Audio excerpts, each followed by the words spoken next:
وہ آپ اس کی بھی تحقیق کریں.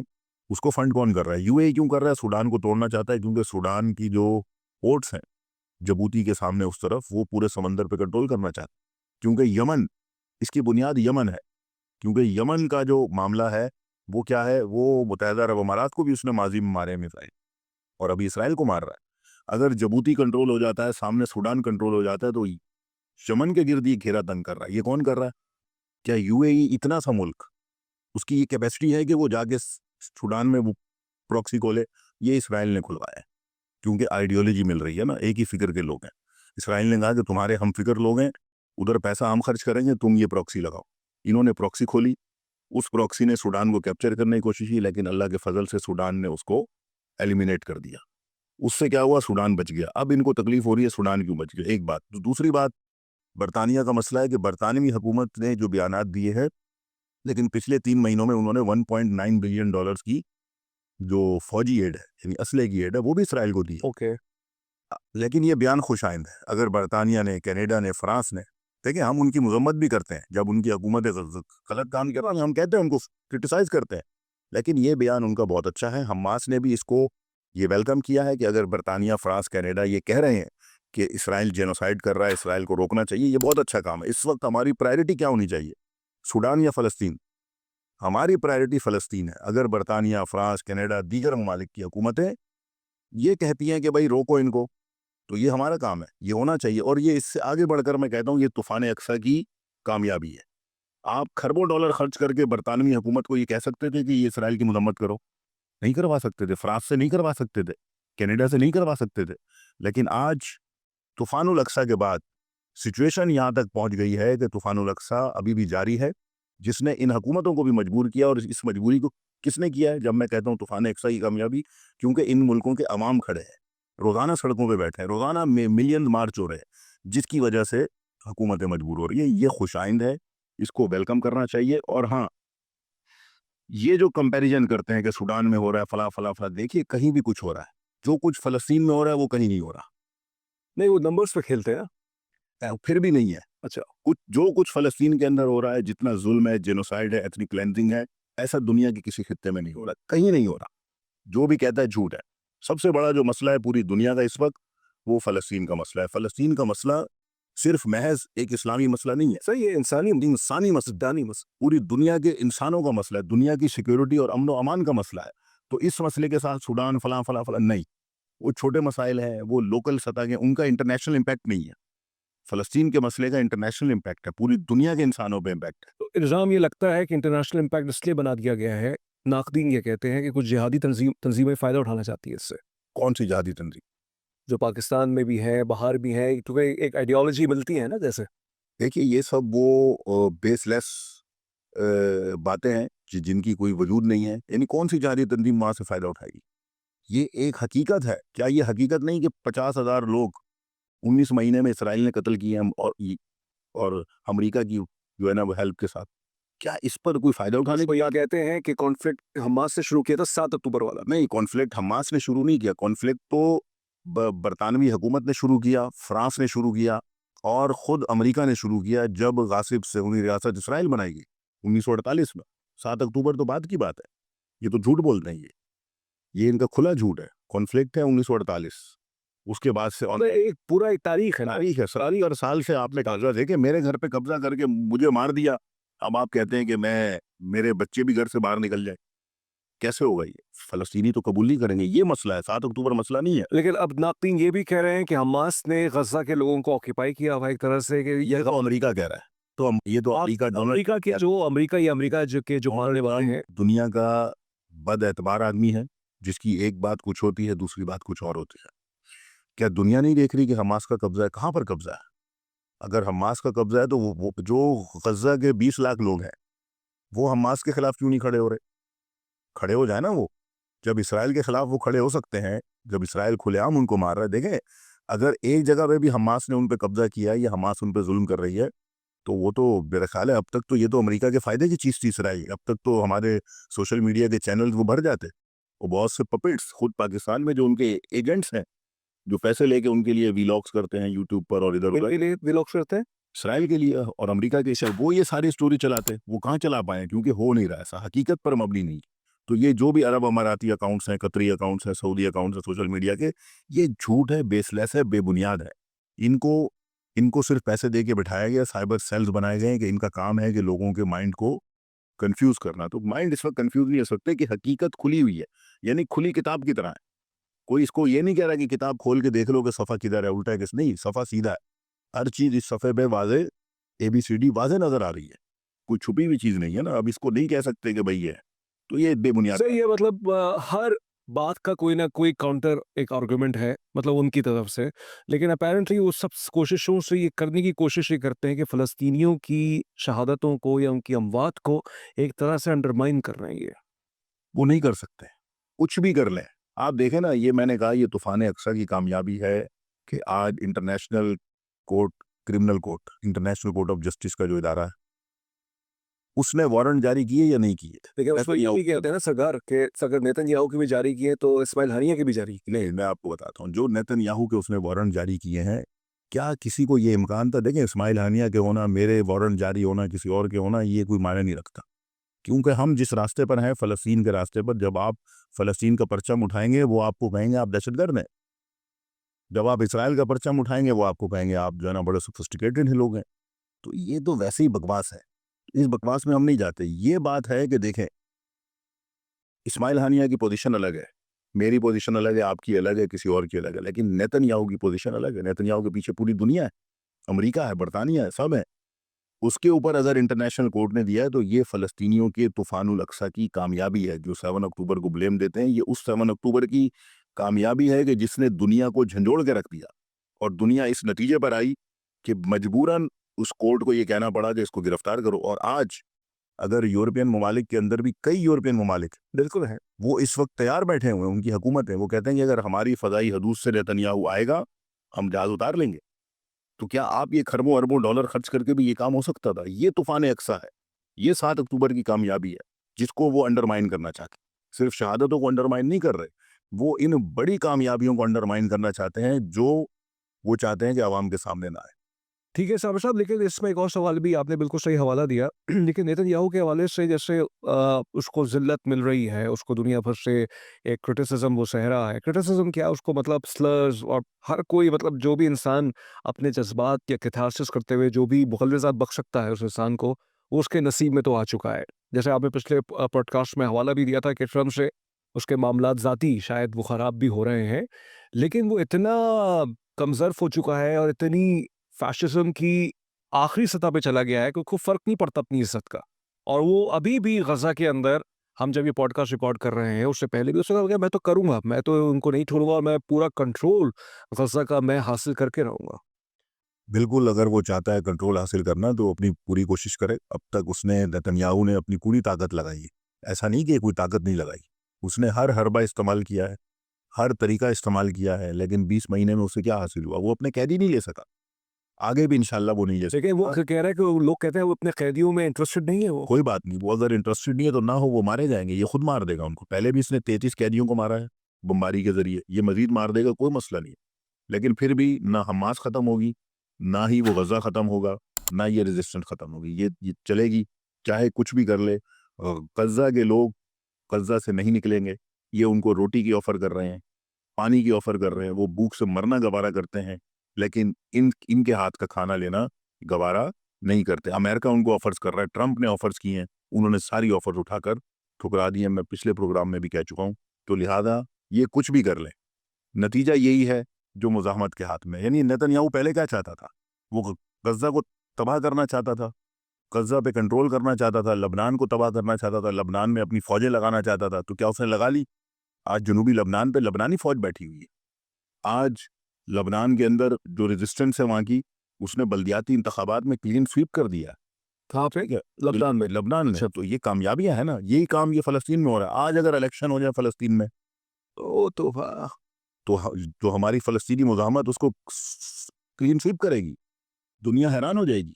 یہ دنیا کو یہ قبول نہیں ہے نا کہ کسی بھی سیٹ اپ میں حماس کا کوئی کردار ہو. دنیا کے اب قبول ہونے سے نہیں ہوتا. دیکھیں, جو مقامی لوگ ہیں وہ فیصلہ کریں گے. فیصلہ کس کا مانا جائے گا؟ رائٹ تو یہی ہے, رائٹ آف سیلف ڈٹرمینیشن. وہ بتائے گی کیا کرنا ہے. باہر والوں کا کیا حق ہے؟ نہیں ہم نہیں امریکہ کو کیا رائٹ ہے کہ وہ فلسطین کا فیصلہ کرے؟ کہ امریکہ بات کرتا ہے جمہوریت کی، انسانی حقوق کی، ان سے ڈیلز کر رہا ہے کہ جن کے ممالک پر شدید لیول کے ہیومن رائٹس کے ابیوزز کے الزامات ہیں، ان سے وہ گفتگو بھی کر رہا ہے بیٹھ کے، ان سے وہ پیسے بھی لے رہا ہے، پیسے بھی دے رہا ہے.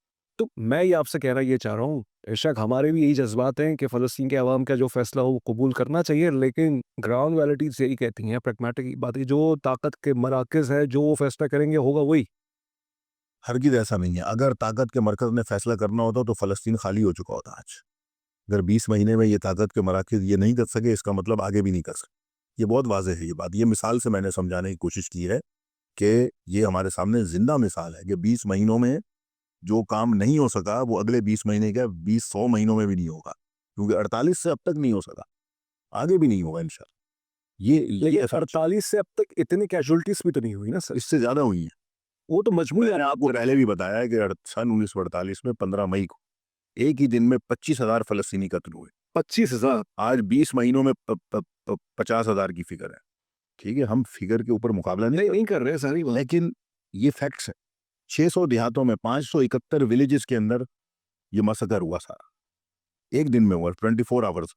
15 لاکھ فلسطینی ایک دن میں گھر سے نکالے گئے. یہ آج تو یہ نہیں نکل رہے، پہلے نکالے گئے. یہ سارے فیکٹس ہیں نا. یہ جو کچھ 20 مہینے میں ہو رہا ہے، جو کچھ 48 سے اب تک ہوا ہے، اس سے زیادہ ہو چکا ہے.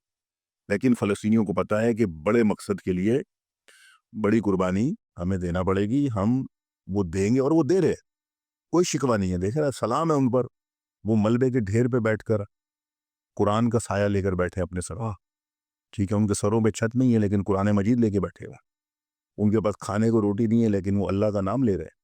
یہ وہ طاقت ہے جس کو دنیا نہیں سمجھ سکتی، اور دنیا سمجھ رہی ہے. جن کو سمجھنا ہے وہ سمجھ رہے ہیں. اسی طاقت نے دنیا کے ہر انسان کو بیدار کیا ہے، چاہے وہ مسلمان ہے یا غیر مسلم. یہی وہ طاقت ہے جس نے بیدار کیا ہے. نہیں، ہم اذانوں کی آوازیں تو سنتے ہیں، وہاں سے جو فوٹیجز آتی ہیں، آئی ہوپ وہ بالکل جینیئن ہی ہو. جس طرح سے وہاں پہ جو مؤذن ہوتا ہے اذان دیتا ہے، اس کی آواز میں رقت ہوتی ہے. پھر جذبہ ان کا بہت بلندی پر ہے. مطلب شرمناک بات ہوتی ہے ناظرین اگر ہم اپنے کچھ مسلکی تعصب کی وجہ سے یا سیاسی تعصب کی وجہ سے فلسطینیوں کی قربانیوں کو ہم انڈرمائن کریں. بالکل. یہ تو ان کو سوچنا ہے کہ جو عرب ہیں، جن کے اکاؤنٹس کا آپ نے حوالہ دیا تھا، یہ تو میرے خیال ہے ان تک یہ پیغام جائے. خدا کرے کہ وہ اس چیز کو سمجھیں. میں ان کے لیے دعا کرتا ہوں کہ ان کی بھی سمجھ میں یہ بات آئے، ان کے ضمیر بیدار ہوں اور وہ اس کو محسوس کریں اور اپنی کیونکہ بات اس یہ محنت سے یہ ہے کہ اس پوڈ کاسٹ میں آپ بھی دیکھ رہے ہوں گے کہ کاؤنٹر کوسچن کرنے کا کوئی حق نہ مجھے نظر آ نہیں ہے. اس کی وجہ یہ ہے کہ جتنی میں اور آپ کے سامنے باتیں رکھ سکتا ہوں، مطلب جو کہ اپیرنٹلی جس سے مجھے یہ لگتا ہے کہ اگر میں یہ کاؤنٹر آرگیومنٹ رکھوں گا تو فلسطینیوں کا جو کاز ہے وہ ڈسٹرب ہوگا. کیونکہ دیکھیں، ایک اچھا جرنلسٹ، ایک اچھا اینکر جو ہوتا ہے وہ کبھی بھی مطمئن نہیں ہوتا جوابات سے.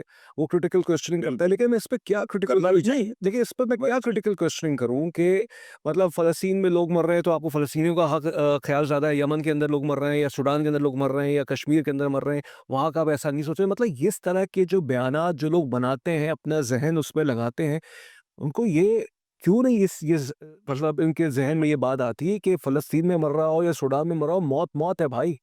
اگر ایک ایشو زیادہ ہائی لائٹ ہو رہا ہے تو اس کی وجہ غالباً ایک صرف یہ نہیں ہے کہ ایشو ہائی لائٹ ہو رہا ہے. اس ایشو کی اپنی امپورٹنس ہے. وہ جس جگہ پر ہے، جو اس کی ہسٹری ہے. سوڈان کی تو یہ ہسٹری نہیں ہے، کسی اور معاملے کی وہ ہسٹری نہیں ہے جو it has taken around 7 decades now. It's not about 8 decades almost. It's not about 1 or 2 days. It's been going around for 8 decades like Dr. Saab has mentioned. So I believe that if we are going to raise any critical questioning at this point of time, which somehow perpetually undermines the sacrifices and the cause of Palestine, I think we are doing great injustice with our work. Of course. صاحب یہ بتائیے کہ اب تو دوسری عید بھی آ رہی ہے، عید الاضحیٰ، اور بھوک ہے وہاں پہ. آپ نے ایک ویلاگ کیا، آپ نے یہ ثابت کر دیا کہ چائنا نے کوئی ایڈ نہیں دی ہے. تو اگر چائنا بھی ایڈ نہیں دے پا رہا، کون ایڈ دے گا بھائی؟ سب سے پہلے تو میں اس بات پہ یہ کہتا ہوں کہ جو ہمارے مسلمان بھائی ہیں جو یہ میسج چلا رہے ہیں اور جو کہہ رہے تھے جو چائنا والی معاملے پہ، تو ہمیں چائنا اور وہ رشیا سے توقعات رکھنے سے زیادہ ضرورت اس بات کی ہے بھائی کہ ہم اپنا رول کیا پلے کر رہے ہیں. ہمیں اس طرف لانا ہے. ہمارا اپنا کوآپریشن کیا ہے. ہم خربوں ڈالر کسی کو دے رہے ہیں, دشمن کو, قاتل کو, امریکہ کو, لیکن ہم تھوڑے سے پیسے اپنے بھائیوں کے لیے کھانا نہیں بیچ. نہیں ٹرمپ صاحب تھوڑے سے اس دن جب اپنا آخری وہ دورہ کنکلوڈ کر رہے تھے تو انہوں نے یہ تو کہہ دیا کہ ہاں یار غزہ میں بھوک تو ہے, اور مجھ سے لوگوں نے کہا کہ آپ کچھ کریں. تو بھوک ہے تو وہ بھوک کس کی وجہ سے ہے؟ وہ اسی ٹرمپ بدبخت کی وجہ سے ہے کہ جو یہ بات کر رہا ہے کہ بھوک ہے. بھائی تمہیں نہیں پتا کہ بھوک ہے وہاں پر؟ تم نے بھوک کو ہتھیار بنایا ہے. وہ مصر میں خوراک رکی ہوئی ہے کس کی وجہ سے؟ امریکہ کے پریشر کی وجہ سے. امریکہ نے منع کیا. تو آپ یہاں بیٹھ کے بیان مصر کا حوالہ کلین چٹ مل جائے گی. مصر کا حوالہ دیا آپ نے. وزیر اعظم شہباز شریف صاحب نے ابھی مدعو کیا ہے سسی صاحب کو پاکستان, اور انہوں نے قبول بھی کر لیا ہے. تو سسی صاحب پاکستان آئیں گے, آپ ویلکم کریں گے ان کو؟ میں کیسے ویلکم کروں ان کو؟ وہ بھی اسی طرح ہمارے بچوں کا جس طرح اسرائیل قتل میں برابر کا شریک ہے, وہ بھی شریک ہے. تو general Sisi should not welcome in Pakistan. یہ عوام کی ذمہ داری ہے کہ وہ اس طرح کے بدبختوں کو اپنے ملک میں. نہیں, اور پاکستان کی مصر سے کیا کوئی فائدہ ہے؟ کوئی فائدہ نہیں ہے. وہ کیوں بلا رہے ہیں ان کو؟ یہ خامخواہ ایک وہ ہے, یہ جو ہے نا, یہ ایک وہ اسرائیلی پپٹ ہے, امریکی پپٹ ہے. وہ رفح کراسنگ پہ ہماری ایڈ روک کے بیٹھا ہوا, ہمارے بچوں کے لیے خوراک نہیں جانے دے رہا. تو پاکستان میں کیسے ویلکم ہو؟ اس کے خلاف احتجاج ہونا چاہیے, اس کو ویلکم نہیں کرنا چاہیے. لیکن پاکستان کے اندر پھر لوگ یہ کہہ سکتے ہیں نا کہ دو ملکوں کے یہ معاملات ہیں, بائیلیٹرل معاملات ہیں. کے معاملات ٹھیک ہے, اپنی جگہ ہے, رہیں, لیکن ہم اس کو ویلکم نہیں کر سکتے. ہم خوش نہیں ہیں. ہم پاکستان کے عوام ہے, حکومت بلا رہی ہے, وہ بلا لے شہباز شریف صاحب. ہم یعنی یہ عوام اس میں خوش نہیں ہو سکتی. اس میں عوام خوش نہیں ہو سکتا. سسی کی تو تاریخ ہی یہ رہی ہے نا کہ اس نے کس طرح سے لوگوں کو سپورٹ کیا ہے. بالکل, وہاں پہ قتل عام کر کے وہ وہاں پہ حاکم بنا. تو یہ مطلب یہ تو بہت عجیب و غریب ہے. میرا خیال ہے اسے آنا بھی نہیں چاہیے. لیکن وہ ایک ساری بات ہے, دو ملکوں کے معاملات ہیں یہ. اچھا صابر صاحب, آخری بالکل وقت رہتا ہے, یہ بتائیے, خامنئی صاحب نے کہہ دیا ہے کہ یہ جو مذاکرات ہو رہے ہیں نیوکلیر کے حوالے سے, امریکہ جو یہ کہہ رہا ہے کہ ہم آپ کو مزید انریچمنٹ کرنے کی اجازت نہیں دیں گے, تو خامنئی صاحب نے پلٹ کے کہا کہ بھائی آپ سے پوچھ کون. بالکل, یہ بالکل غلط بات ہے کہ امریکہ یہ کہے کہ ہم اجازت نہیں. ہوا رہی ہو بھائی, کون ہو تم اجازت دینے والا؟ یہ بالکل سپریم لیڈر جو ہے ایران کے آیت اللہ خامنئی, بہت ہی انہوں نے بہترین اور وہ واقعی بڑی بابصیرت شخصیت ہے. میں ہمیشہ کہتا ہوں, اور ہمارے تو آئیڈیل ہیں, اور ہم بہت ان کی تقریروں سے, گفتگو سے سیکھتے ہیں, سنتے ہیں, سمجھتے ہیں کہ واقعی ایک لیڈر کو ایسا ہونا چاہیے. کسی مسلم دنیا کا لیڈر یہی ہونا چاہیے جو ٹرمپ کو بتائے کہ بھائی تم ہو کون, تم سے کہا کس نے کہ تم اجازت دو, ہم نے کب تم سے کہا اجازت دو. یہ بلا واسطہ مذاکرات ہیں, یہ براہ راست نہیں ہے, بلا واسطہ ہے. جس چیز پر ہو رہے ہیں وہ بات کرو. تم آ گئے کہ ہم اجازت نہیں دیں گے, تم کون ہو اجازت؟ ہم نے مانگی کب ہے تم سے اجازت؟ ہم اپنا کام کر رہے ہیں. ایران 60% انریچمنٹ کر رہا ہے یورینیم کو. صحیح ہے. 90% جس دن کر لے گا تو سمجھ لیں ایٹم بم بن سکتا ہے. وہ 90% ہوئے, اور ہفتوں کا کام ہے ان کے لیے, کوئی دور نہیں ہے ان کے لیے. لیکن IAEA کے معاہدے کی وجہ سے, صحیح ہے, جو انٹرنیشنل قوانین کی پاسداری کے لیے ایران 60% پہ رکا ہوا ہے. لیکن 60% سے 90% تک جانے میں اس کو چند ہفتے لگیں گے, مہینے نہیں, ہفتوں کی بات ہے. اس مذاکرات کا فریم ورک کیا ہے؟ مطلب وہ یہ وہ ایران تو کہتا ہے اس کی آفیشیل پالیسی تو یہی ہے کہ ہم اس سے کوئی ایٹمی ہتھیار تو نہیں بنانا چاہتے. تو امریکہ کا خوف کیا ہے پھر؟ کس چیز کا خوف؟ امریکہ کو خوف یہ ہے کہ اگر ایران جوہری توانائی حاصل کرتا ہے, ترقی کرتا ہے, اور بہت سارے معاملات میں خود کفیل ہو جاتا ہے, یا خطے میں وہ اس چیز کو دینا شروع کر دیتا ہے, کوآپریشن, پھر اسی پہ آ جائیں, کوآپریشن, اس سے ڈرتا ہے. اگر خطے کے ممالک اس سے یہ توانائی لینے لگ گئے, یہ انرجی لینے لگ, بیماریوں کا علاج اس سے سونے لگ گیا, میڈیسن ہونے لگ گیا, تو ہماری انڈسٹری کہاں چلے گی؟ مطلب ایک طرح سے ایران کا ایک اس ریجن کے اندر ایک طرح سے اوپر اپر ہینڈ ہو جائے گا. اپر ہینڈ ہوگا وہ بالکل اس وقت پورے ریجن. لیکن صاحب صاحب خطرہ یہ ہے کہ ایک دو ہفتے میں شاید کوئی کاروائی ہو سکتی ہے. دیکھیے, یہ امریکہ نے کہا ہے, جو مختلف مغربی چینلز پہ خبریں چل رہی ہیں کہ امریکہ نے کہا ہے کہ ہمارے پاس انٹیلیجنس رپورٹ ہے کہ اسرائیل حملہ کرنے والا ہے. دیکھیں, امریکہ یہ فیک خبر ہے. امریکہ کے پاس انٹیلیجنس کی ضرورت نہیں ہے. جس دن اسرائیل نے حملہ کیا ایران پر, امریکہ کی وہ مدد سے کرے گا. امریکہ کی مدد سے کیسے کرے گا؟ وہ ترکی میں فوجی اڈے ہیں امریکہ کے, قطر میں آگے پیچھے ادھر ادھر سارے جگہوں پہ ہیں, میں سب کے نام کہہ لوں, آپ کو پتا ہے. یہاں کس کے اڈے ہیں؟ یہاں امریکہ کے اڈے ہیں. اسرائیل ان کی مدد سے حملہ کرے گا ایران پر. تو یہ تو امریکہ اور ان کے ایک ساتھ ہو گئے ہوگی. اس وقت سچویشن امریکہ یہ کہتا ہے کہ انٹیلیجنس, سوری میں اب چیز, امریکہ کہتا ہے کہ انٹیلیجنس ہے, نہیں, یہ جھوٹ بول رہا ہے امریکہ. جس وقت کرے گا اسرائیل, میں یہ کہتا ہوں کہ امریکہ کی مدد سے کرے گا. امریکہ کی مدد کے بغیر وہ نہیں کر سکتا. لیکن ایران نے کوشش کر کے نیوٹرلائز تو کر دیا ہے نا جو گلف کنٹریز کے معاملات ہیں. جیسے ہم نے ہی ڈسکس کیا تھا کہ ان کے جو ڈیفنس منسٹر ہیں سعودی عربیہ کے,